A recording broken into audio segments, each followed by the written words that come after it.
आफूलाई एकदमै मन परेको तस्बिर हराएपछि त्यसको आकृति मात्र मस्तिष्कमा बाँकी रहे जस्तै मेरो डायरी हराइसकेको छ। आज मसँग बाँकी छ त केवल त्यसभित्र कोरिएका मेरा शब्दहरू, मेरा भावनाहरूको आकृति, जसको मूल्य केवल मैले मात्र बुझ्न सक्छु, किनकि त्यस डायरीलाई रङ्ग्याउन मैले मेरो लामो भूतकाल खर्चेकी छु। आगामी दिनका लागि म अर्को डायरी किन्न नसक्ने त होइन, तर त्यस डायरीसँगै मेरो अतीत बितेका समय जिउँदो थियो, जसलाई मैले गुमाएको महसुस गरेर म भित्रभित्रै गलिरहेकी छु।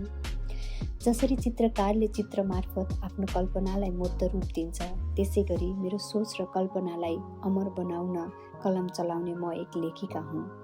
एउटा डायरी गुमाउँदैमा मैले मेरो कलमलाई अपाङ्ग बन्न दिन हुँदैन, त्यसैले म भोलि नयाँ डायरी किन्नेछु। गुमेको डायरीसँगै मेरो अतीत धमिलिए पनि भोलि अनि त्यसपछिका सम्पूर्ण घटनाक्रम, मेरो अनुभव, सोच, दृष्टिकोणलाई म नयाँ आवाज दिनेछु। नयाँ डायरीका पानाहरूमा तिनीहरूलाई सँगाल्नेछु र सुरक्षित राख्नेछु।